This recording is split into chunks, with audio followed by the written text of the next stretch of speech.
Hello, my YouTube friends. Thanks for joining in tonight, you guys. We got some great things going on. And one, we are going to be talking about what is the best podcast microphone of all time. I keep getting asked these questions, so I'm going to keep putting up the videos, man, and talking about my microphones that I enjoy the most and that many other studio artists and recording engineers and just your average guy out there, man, that are enjoying these microphones because they are the bad boys of all time. And we are going to talk about them microphones tonight, man. And I wanted to talk about one of my favorites here. What's going on, Caden? Thanks for joining in tonight, man. You like my sure microphone, my sure shirt?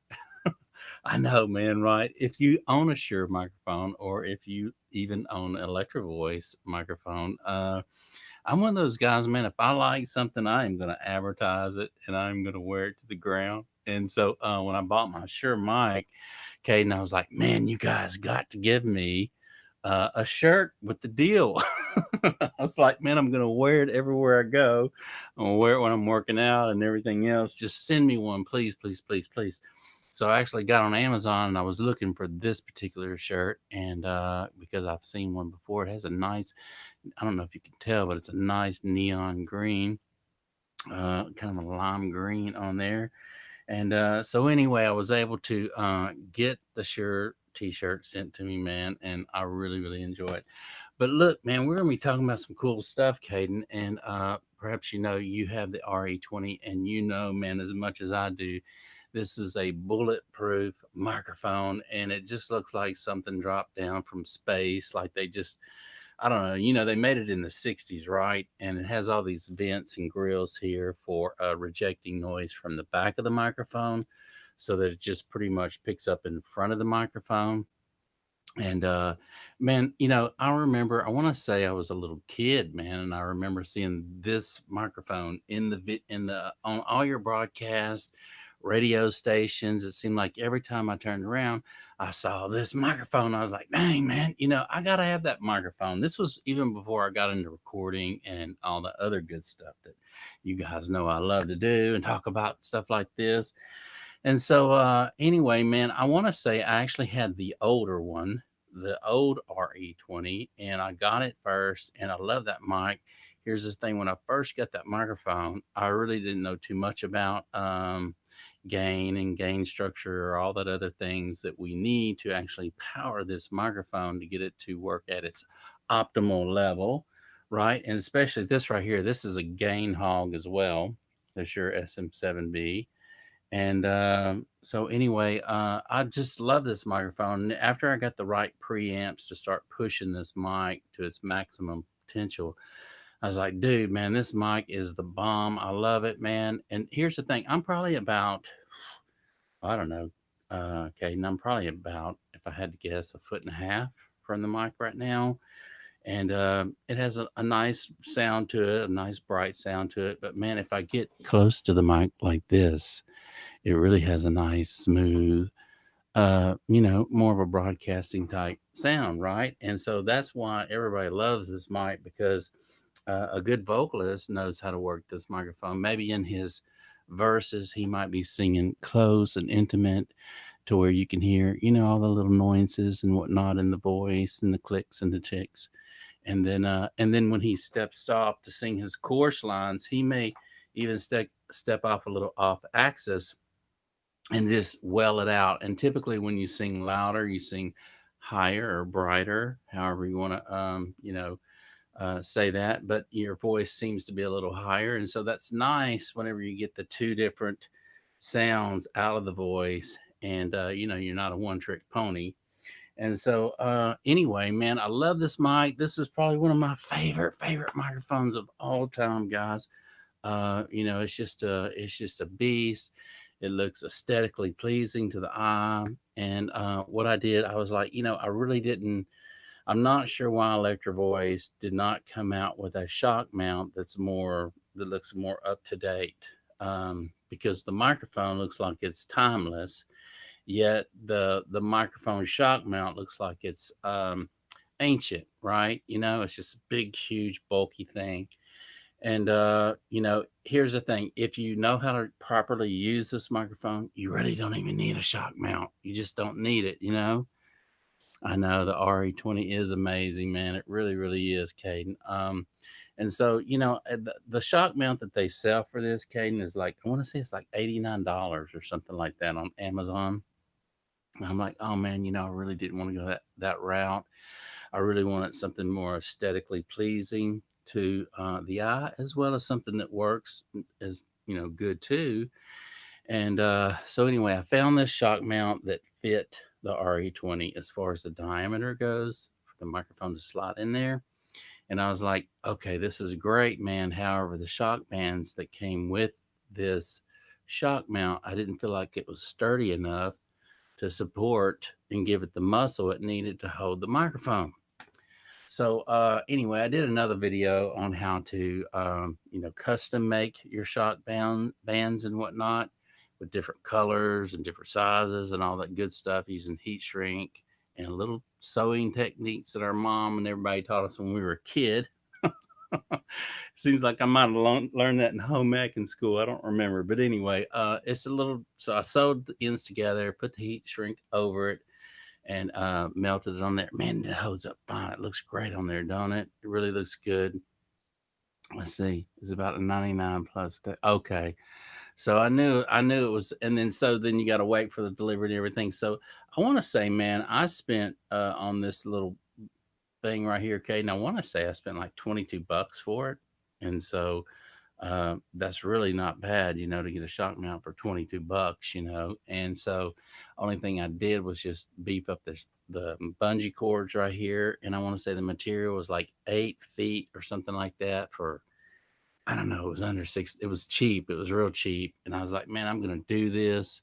And so I actually made these bands here on this particular shock mount, and the shock mount came black. And I was like, man, I want something really cool to kind of somewhat match the microphone. So I actually found some paint and then painted the shock mount. It really looks store bought. I mean, it really looks good. I'm kind of proud of the way it turned out. And it really looks good. But man, this microphone is the real deal, guys. It's great on vocals. It's great on all your podcasts. If you have your friends over. Actually, if I had someone sitting right here, we could actually both sit in. Notice when I scoot over, there's plenty enough room for someone to sit right here, me to still talk off axis onto the microphone. And so the mic would pick us both up, great. So, I mean, it's just an amazing mic. The second mic I wanted to talk about tonight is my second favorite. It just depends on what song I'm using it for or application I'm using it for. And that's the Shure SM7B right here. I kind of like tricking things out. As you guys know, always aesthetics are real important to me. It's always about the visual as much as the audio. And so if I see a microphone that really, really looks good, it makes me just want to go sing in it, man. I'm like, please let me sing in that mic, right? Just let me just sing it. I want to just see what it sounds like. And so the Shure SM7B, what I really like about this microphone is how it sounds just as good in the broadcast application as the RE20. Now, here's the thing about the Shure SM7B that I really like. I want you to check this out. So I'm going to do something here. Check this out. So this comes off, right? And I've been watching a lot of videos out there, professionals who have, big names and carry a big name and actually produce, amazing music and record and whatnot. And they're taking the windscreen off the Shure SM7B and they're singing in that bad boy just like that. So I said, you know what? If they're doing it, let me try it. And so I actually took it off. And man, I'm telling you, I don't know what it is about this Shure SM7B, but without even the windscreen on here, look how thick it is, man. Let me try to get it the right angle. You can see. Okay. So see how thick the material is? And what's really cool, I was like, man, there's going to be plosives all in this microphone if I take it off. And so I took it off. Now, keep in mind, I was singing a little off axis to the diaphragm, but I was welling it out pretty much. Man, there was no plosives going into the mic. and it sounded amazing. It kind of looks a little, I don't know, organic or something. I don't know if that's the right word. Just looking at it without the, popper stopper on there. But man, it really, really sounds good, and I really enjoy it. Now, I wouldn't just let anyone sing in this microphone without the popper stopper on it because, man, you don't want spit or you don't want anything just getting on your capsule because it will over time, destroy your capsule and the performance of how it sounds. So I was like, man, it's just me and I know how to work the mic. So I'm going to be careful about, how I get up in the mic and how I sing in the mic and what words I use and watch out for those P's and those B's. But I'll tell you what, man, I really love the aesthetics of this microphone. And look, if you're starting a podcast at home, man, and you enjoy your podcast microphones and you're wondering there's so many of them out there, right? There's condenser mics out there. There's tons of dynamic microphones out there. But look, this is the one I want to tell all of you guys, and Caden, is look, man, just look and see what they're using. Look what the professionals are using in their studio. And they either have a RA20 up there or they have a Shure SM7B up there. And these are the two race horses of all time. These are the best microphones. I mean, they can come out with new ones that sound good and they can, I mean, man, they're always going to be trying to beat these two mics, okay? They're always going to be trying to outperform these two microphones right here because these are the ones that everybody uses and it's proven, man. So it's like you can spend $100 on this one or $250 on that one or, even 500 on this one. But why not just go out what everybody else is already using and it's proven, right? I mean, it's proven in the recording studios. I want to say Michael Jackson sang the Thriller album through this mic, except it was a Shure SM7. And then it wasn't until later on they just came out with the B, Shure SM7B.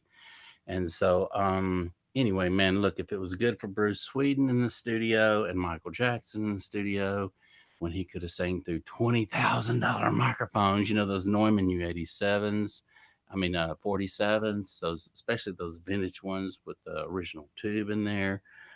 Those mics, man, if you can find them, are $20,000, man, in good condition. So, I mean, when I tell people this and I go, yeah, man, it'd be nice to sing through a $20,000 microphone, they're going, what? A microphone, 20 grand, really? And I'm like, yeah, man, some of those old vintage mics, man, you'll spend 20 grand on trying to find one for your studio. And so anyway, even those 67s, the Neumann's U67s with the tube in there, man, are just amazing sounding mics. These are condenser microphones, and the two that I'm talking about tonight are dynamic microphones. So this one has the bass roll off on it as well. And I just like keeping things flat, you know. And even when I'm doing my vocals, a lot of that low end you roll off anyway in the mix, and I end up doing that anyway most of the time because you don't need that extra low end to sit in a dense mix.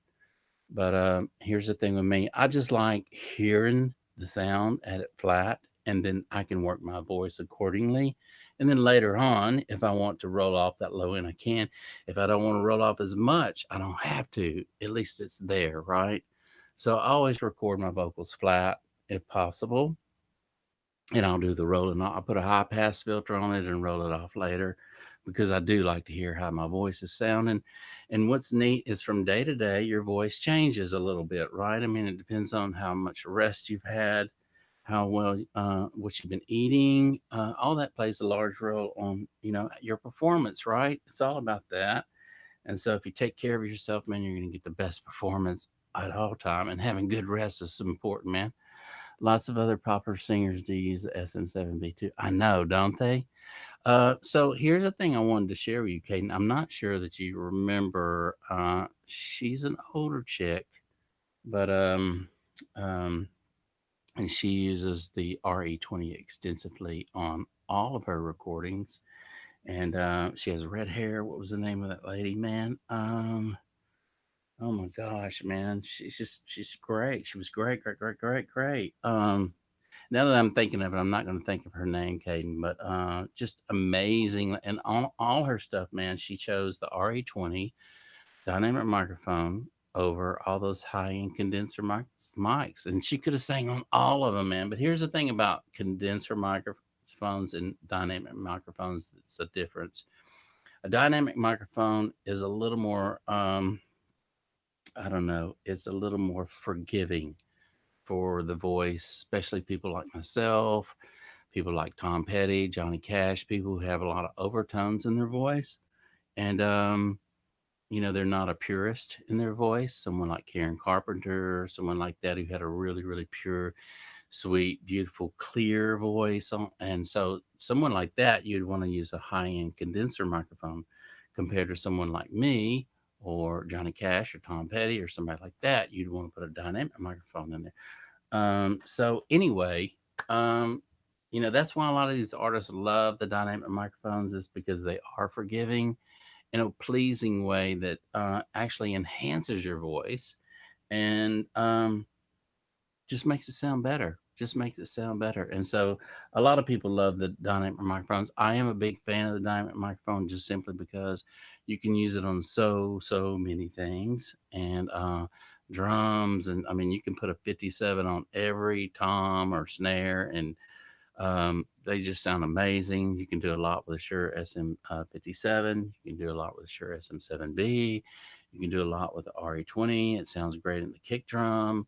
It sounds great on the floor tom. And so sounds great on the voice. And so what's cool about the dynamic microphone is it's used in many other applications.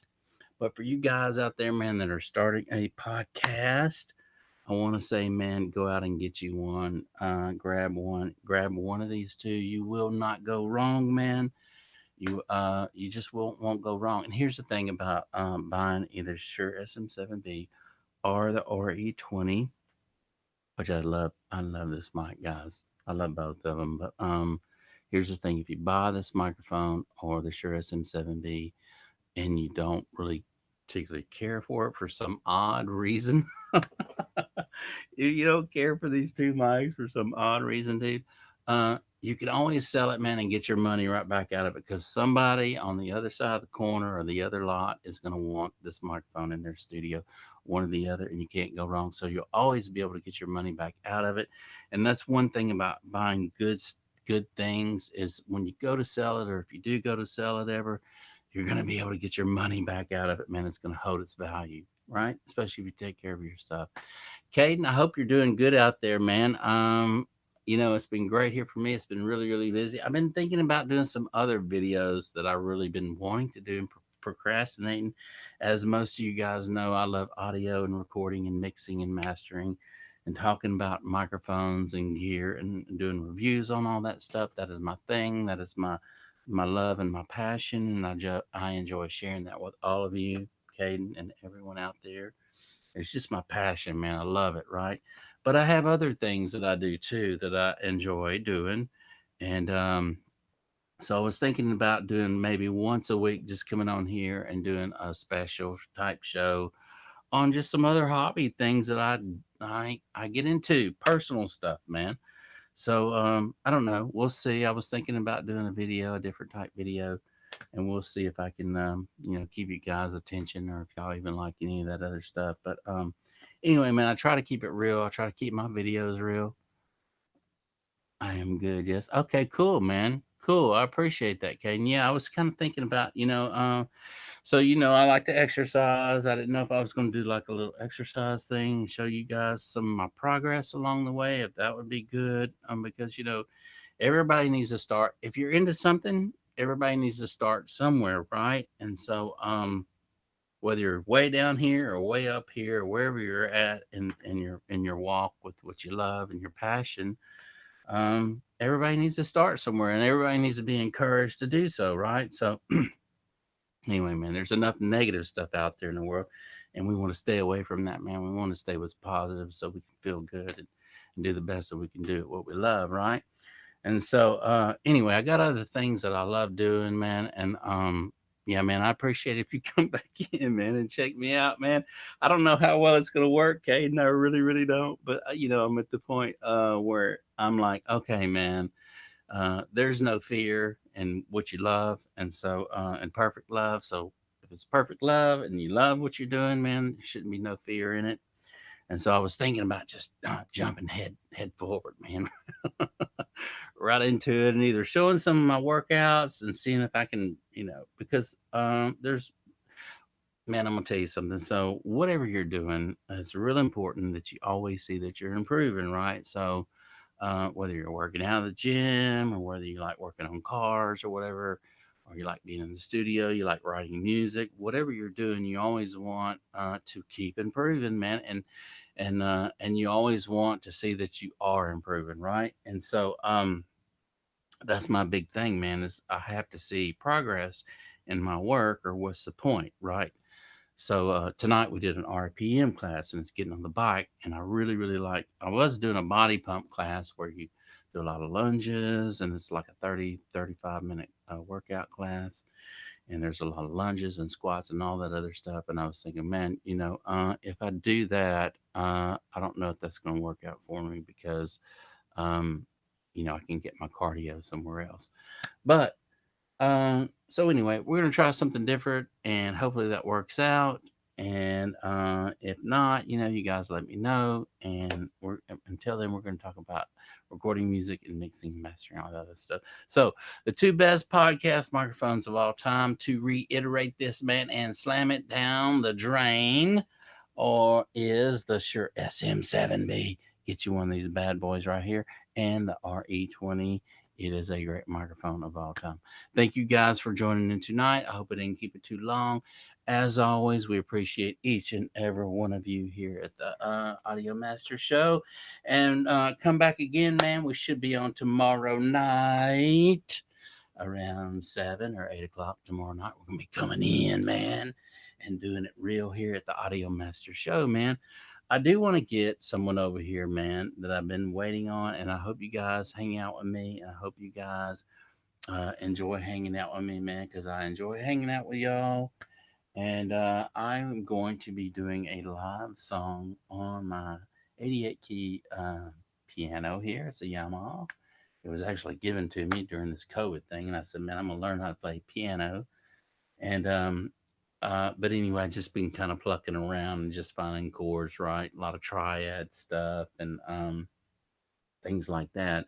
But I actually wrote a beautiful song, man, on the piano. It's funny how when you change an instrument, it inspires you to write in your writing in a different creative way, right? And so I've got a long ways to go. I am none of this, right? I'm none of this stuff on the piano. But here's the thing: I can rehearse it enough to where I don't mess up, hopefully.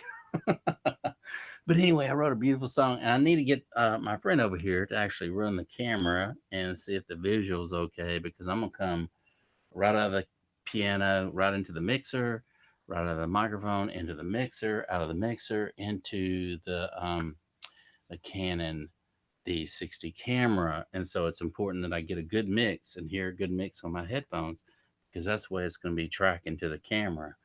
And so, and then from there, I'll probably do 2 or 3 cuts, and then listen back, dump them down, listen back, see which is the best cut, and then let you guys see it, share it with y'all. But anyway, man, I've been rehearsing enough, man. I feel like, I mean, I can run through it without, messing up. It's just every time I do the song, I like to phrase the lyrics a little different.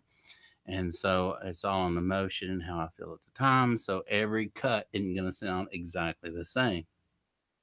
So what I'll do is I'll probably just do 3 cuts, right? Choose from the best, or what I think is the best, and then share it with y'all, man. But I'm excited about doing that. Been writing some cool music. I haven't even been going into my personas, my workstation or anything, because here lately, man, I don't know what it is, but I feel like time is the essence. And I feel like there's nothing better than just being real and on the spot, spontaneous. You want to do something, be spontaneous, and because sometimes when we plan things out, man, nothing goes right, man. It just seems like everything, when you plan and you plan and you plan and you plan, and then when the day it comes, it rains the whole week.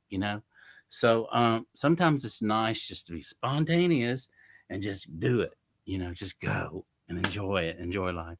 So anyway, I got a lot of different things going on, man, and I'm glad y'all got to join in.